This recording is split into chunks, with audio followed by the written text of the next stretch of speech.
जय श्री कृष्णा मित्रों, आप सुन रहे हैं डॉक्टर शैलजा श्रीवास्तव की लिखी कहानी कौन तुझे यूं प्यार करेगा।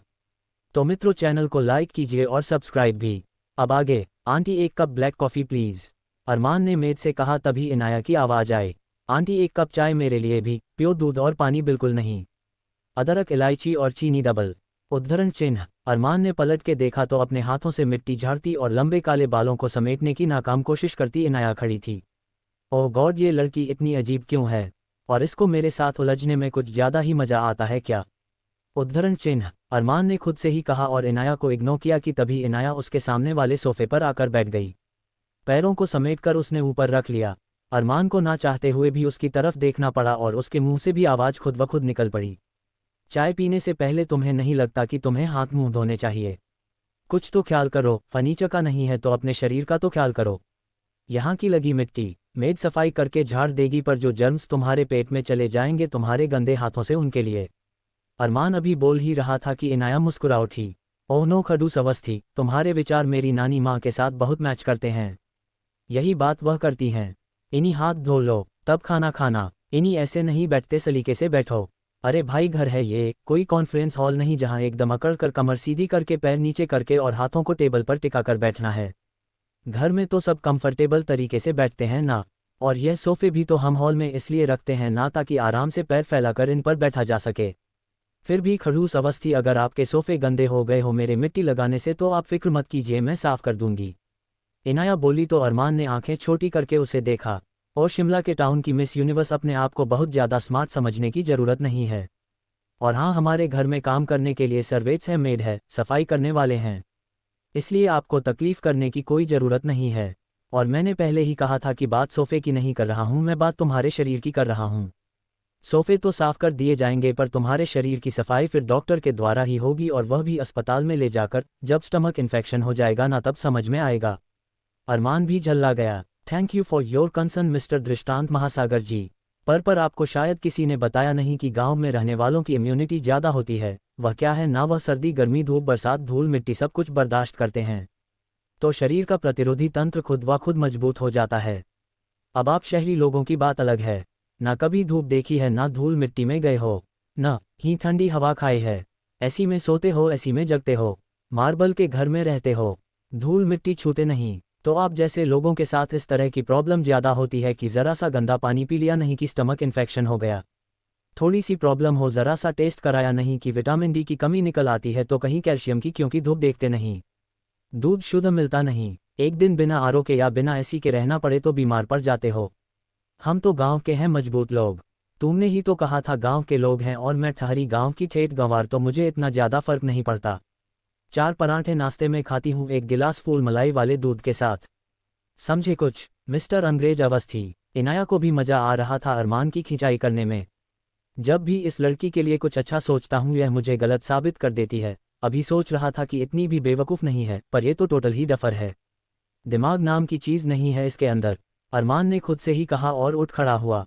आंटी मेरी कॉफ़ी मेरे रूम में दे दीजिए, मूड ऑफ हो गया है, और वैसे भी हम ठहरे शहरी लोग देहातियों के साथ बैठने में कंफर्टेबल नहीं है। हम क्या है ना कि हमारी इम्यूनिटी कमज़ोर है, और देहाती लोग तो अपने साथ ही ढेर सारे जर्म्स लेकर घूमते हैं।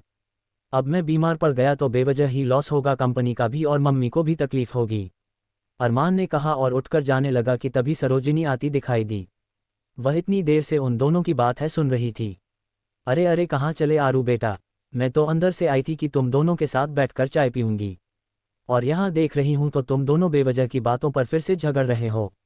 उद्धरण चिन्ह। झगड़ा मैंने नहीं, इसने शुरू किया था दादी माँ, और हम झगड़ नहीं रहे थे, बस एक हेल्थी कन्वर्सेशन हो रहा था हमारे बीच में, अरमान ने कहा तो इनाया की आंखें छोटी हो गईं। सरोजिनी ने इनाया की तरफ देखा तो वह एकदम से उठ खड़ी हुई। सॉरी दादी माँ, मैं सच में झगड़ा नहीं करना चाहती थी, पर न जाने मुझे क्या हो जाता है आपके इस नमूने से पोते को देखकर। इसको देखकर अपने आप ही अंदर से शब्द फूट फूट कर बाहर निकलने लगते हैं, और मैं खुद को रोक ही नहीं पाती। सॉरी दादी माँ, पर आगे से ध्यान रखूंगी कि हम दोनों का झगड़ा एटलीस्ट आपके सामने ना हो, इनाया ने कहा तो सरोजिनी ने उसके सिर पर हल्की सी चपत लगाए। आज कुछ नहीं कह रही हूँ, समझी, बाकी अगली बार अगर इस तरीके से झगड़ते दिखाई दिए ना तो दोनों को पनिशमेंट के तौर पर बाहर खड़ा कर दूंगी, या एक कमरे में बंद कर दूंगी, फिर झगड़ते रहना दिन भर। बड़े हो गए हो, इस तरीके से लड़ाई झगड़ा करना अच्छा लगता है क्या? और इनाया तुम तो डाइटिशियन हो बेटा, पढ़ी लिखी हो, इतनी एजुकेटेड हो, फिर क्यों अरमान के सामने इस तरीके से दिखाती हो जैसे तुम्हें कुछ भी नहीं आता हो। सरोजिनी ने कहा तो इनाया ने नज़र झुका ली। वही अरमान की आंखें हैरानी से बड़ी हो गई। क्या कहा दादी माँ? अरमान ने कहा तो सरोजिनी मुस्कुरा उठी। बिल्कुल ठीक कहा, जैसा तुम इसे समझते हो ऐसा बिल्कुल भी नहीं है। ना ये गांव की कोई देहाती है, नहीं अनपढ़ गवार, बस तुम्हें छेड़ने के लिए इस तरीके की हरकतें करती है। वेल एजुकेटेड है, स्कल्पचर आर्टिस्ट है, साथ ही ज्वेलरी डिजाइनिंग का कोर्स किया हुआ है इसने, और साथ ही साथ डाइटिशियन भी है। शिमला यूनिवर्सिटी से गोल्ड मेडलिस्ट है, और श्वेता बता रही थी कि ऑफिस भी अभी जल्दी ही संभाल लेगी। इसलिए अपने मन में इतना नेगेटिव मत सोचो, जैसे ये दिखाती है वैसी है नहीं। सरोजिनी बोली तो अरमान ने घूर के इनाया को देखा। आंटी मेरी चाय रूम में दे देना, मैं जाती हूँ। इनाया बोली और जाने लगी तो सरोजिनी ने उसका हाथ पकड़ लिया। कहा था ना कि यहाँ मेरे साथ बैठकर चाय पीनी पड़ेगी, मैं तुम लोगों के साथ बैठने के लिए आई हूँ समझी। पर दादी माँ मेरे हाथ सच में गंदे हो रहे हैं, मैं हैंड वॉश करके आती हूँ, फिर हम साथ में चाय पियेंगे, और हाँ आपके लिए कुछ अच्छा सा बना के लाऊंगी। वैसे भी सर्दी के मौसम की पहली बरसात है तो भजिए पकोड़े खाना तो बनता है ना। इनाया बोली हाँ क्यों नहीं, अब तुम बनाओगी तो बिल्कुल खाऊंगी, और मैं क्या अरमान भी खाएगा? उद्धरण चिन्ह, क्यों अरमान तुम्हें भी तो इस टाइम पर भूख लगती है ना? दादी माँ ने कहा तो अरमान ने गर्दन हिला दी। बस प्लीज़ हाथ धोकर अच्छे से बनाना, हाइजीन मेंटेन रखना वरना मेरी तबीयत सच में ख़राब हो जाएगी। तुमने ही तो अभी कहा ना कि हम शहरी लोग थोड़े नाजुक होते हैं। अरमान बोला तो इनाया मुस्कुराकर अपने रूम में चली गई। थोड़ी देर में हाथ मुंह धोकर कपड़े बदल कर आए और फिर किचन की तरफ बढ़ गईं। थोड़ी देर बाद वह गर्मा गर्म आलू प्याज और पालक के पकोड़े के साथ हरी चटनी और चाय लेकर आ गई। ये 3 कप चाय किसके लिए लाए हो? हम दोनों ही तो थे पीने वाले, अरमान तो ब्लैक कॉफ़ी पिएगा ना। सरोजिनी बोली हाँ दादी माँ, उन्होंने ब्लैक कॉफ़ी ही बोली थी, पर क्या है ना, गर्मा गर्म पकोड़े और चटनी के साथ चाय ज़्यादा अच्छी लगती है।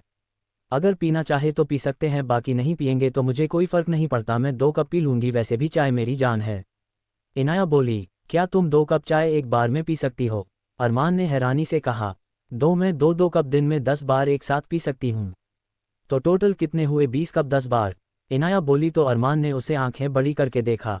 टोटल कितनी बार पी सकती हो? अरमान बोला 10 बार में 20 कप, तो तुम ही सोचो कि मैं क्या कर सकती हूँ।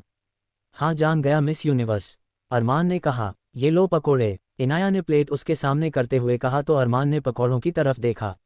नहीं नहीं, मुझे कुछ स्प्राउट या भेल वगैरह से चल जाएगा, इट्स टू ऑयली, और मैं इतना ज़्यादा ऑयली खाना नहीं खाता, और हाँ चाय पीने की भी मुझे आदत नहीं है।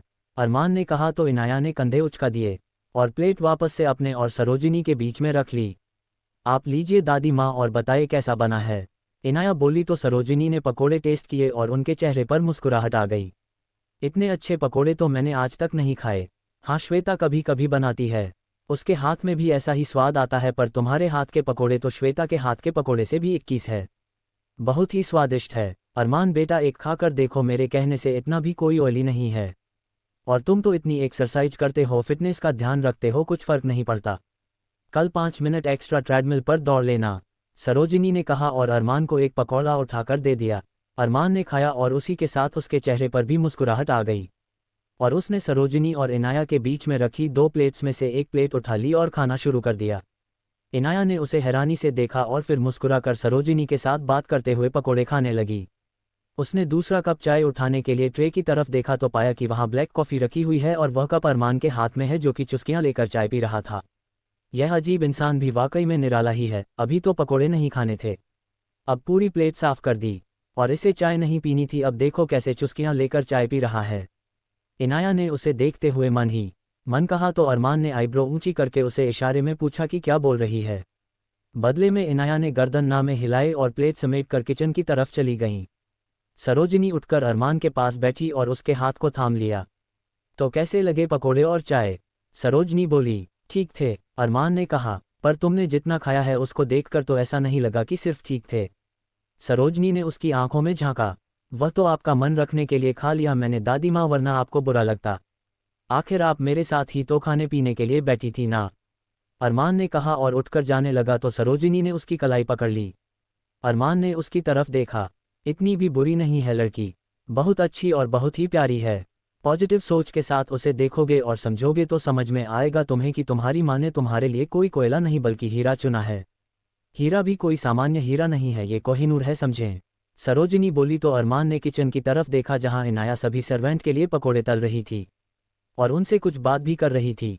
सुनो, आलू और प्याज पालक काट के रख देना, और हाँ, पालक को अच्छे से 3-4 बार धोकर काट कर रखना। पालक में मिट्टी रहती है ना, तो लापरवाही नहीं, पालक को बहुत अच्छे से धोना चाहिए। शाम को जब अजय अंकल और श्वेता माँ खाना खाएंगे उस टाइम पर ही थोड़े से पकौड़े मैं उन लोगों के लिए बना दूंगी। आप लोग बस प्लीज़ तैयारी करके रख दीजिएगा, और हाँ, इतनी जल्दबाजी भी करने की ज़रूरत नहीं है। अभी डिनर में टाइम है, तब तक आप लोग आराम से पकौड़े खाओ, चाय पियो, उसके बाद काम पर लगना। जब पेट भरा होता है ना तो काम करने में भी अच्छा लगता है। इनाया बोली और बेसन में नमक, मिर्ची, धनिया और अजवाइन डालकर घोल के रखने लगी। अरमान ने देखा कि सभी सर्वेंट एक लाइन में बैठे थे और इनाया उनको पकौड़े सर्व कर रही थी। सबके चेहरे पर चमक थी और खुशी साफ समझ में आ रही थी। वही इनाया को इतना सब करने में बिल्कुल भी ना ही तकलीफ थी और ना ही उसके चेहरे पर एक भी शिकन थी, बल्कि वह खुशी खुशी सबको बड़े प्यार से खिला रही थी, जैसे कि वह सब नौकर न होकर उसके अपने परिवार का हिस्सा हो। अरमान उसके बाद वहां रुक नहीं पाया तो तुरंत अपने कमरे में आकर दरवाज़ा बंद कर लिया, गहरी सांस ली और आंखें बंद करके सोफे पर बैठ गया।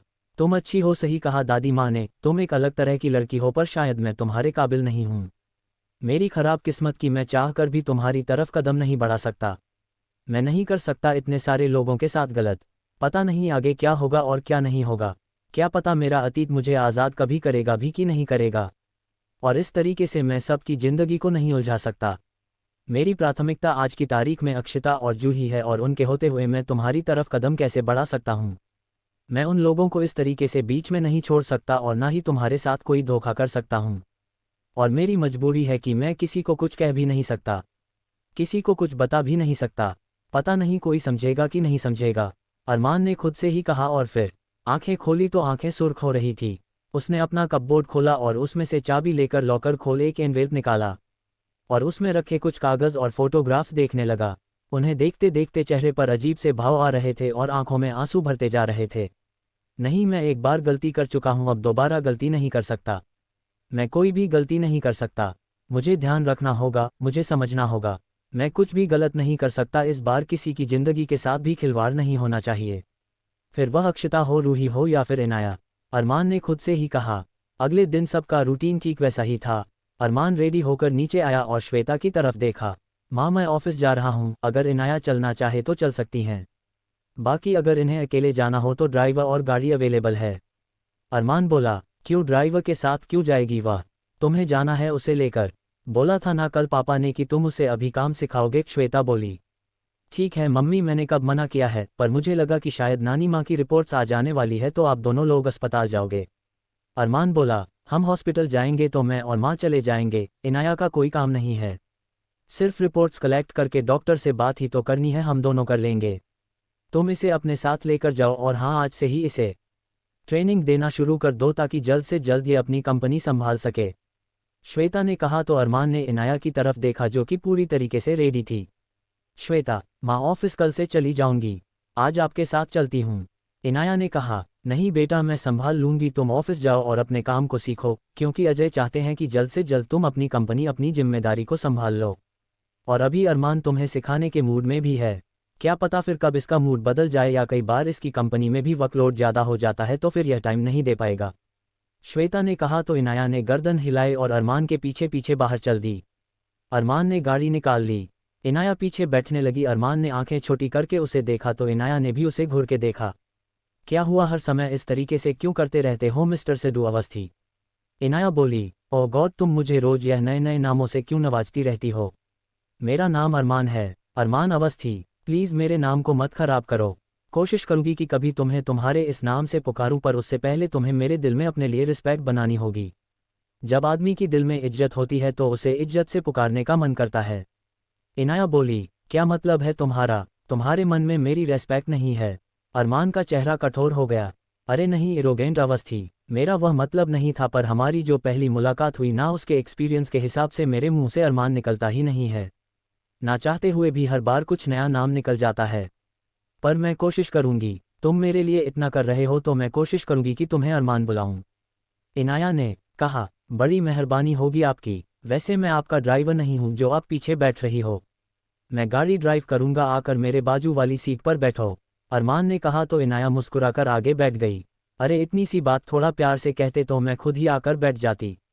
इस बात में भी अकड़ के बोलने की क्या जरूरत थी? मैं तो जानकार पीछे बैठ रही थी।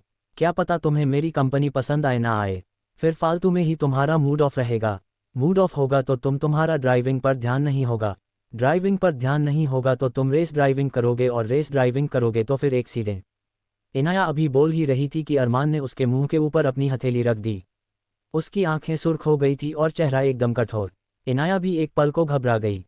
खबरदार जो दोबारा इस तरीके से बोला, मुझसे कोई गलती नहीं होगी, मैं बिल्कुल भी रेस ड्राइविंग नहीं करूंगा और एक्सीडेंट होने का तो सवाल ही नहीं उठता, समझी तुम? आइंदा इस तरीके के शब्द मेरे लिए इस्तेमाल मत करना वरन। कहते कहते अरमान रुक गया। इनाया की आंखें हैरानी से बड़ी हो गई। उसे नहीं पता था कि उसकी कही इस बात पर अरमान इस तरीके से रिएक्ट करेगा। सॉरी वो, इनाया ने कहना चाहा, तब तक अरमान ने एक झटके के साथ गाड़ी आगे बढ़ा दी। इनाया बस नासमझी से उसे देख रही थी कि जो एक पल को अरमान की आंखों में गुस्सा और दर्द एक साथ आया था और उसके चेहरे पर जो कठोरता आए थे, इनाया समझ नहीं पा रही थी कि वजह क्या थी। पर उसे इतना समझ में आ गया था कि कोई तो बात है जो अरमान है के दिल में अंदर छिपी हुई है। सीट बेल्ट पहनो, अरमान ने कहा, पर इनाया अपनी सोच में इस कदर डूबी हुई थी कि उसने ध्यान नहीं दिया। मैंने कहा सीट बेल्ट पहनो, आगे चेकिंग होती है और इस समय मेरा बिल्कुल भी मूड नहीं है ट्रैफिक पुलिस से उलझने का, अरमान ने कहा। तो इनाया ने हड़बड़ाकर सीट बेल्ट निकालने की कोशिश की। पर एक तो वो पहले कभी यूं इतनी लग्जरियस और बड़ी गाड़ी में वो भी आगे कभी बैठी नहीं थी, तो और उसे समझ नहीं आया और उससे सीट बेल्ट लग ही नहीं रहा था। सिल्ली गर्ल, अरमान ने गहरी सांस लेकर गाड़ी साइड में रोकी और उसकी तरफ झुककर सीट बेल्ट निकाला और लगा दिया।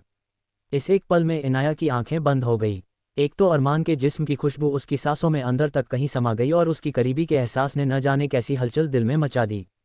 ये पहली बार था जब कोई लड़का इनाया के इतने करीब आया था कि उसके जिस्म की खुशबू उसके अंदर तक समा गई थी और उस करीबी ने दिल को एक पल को ही सही बेचैन कर दिया था।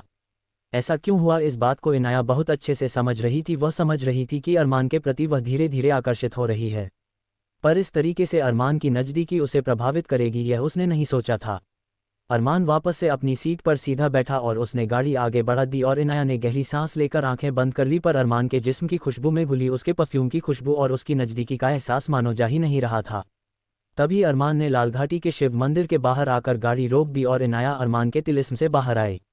आगे क्या मोड़ लगी अरमान और ने इनाया की जिंदगी जानने के लिए सुनते रहिए मेरे साथ कौन तुझे यूं प्यार करेगा।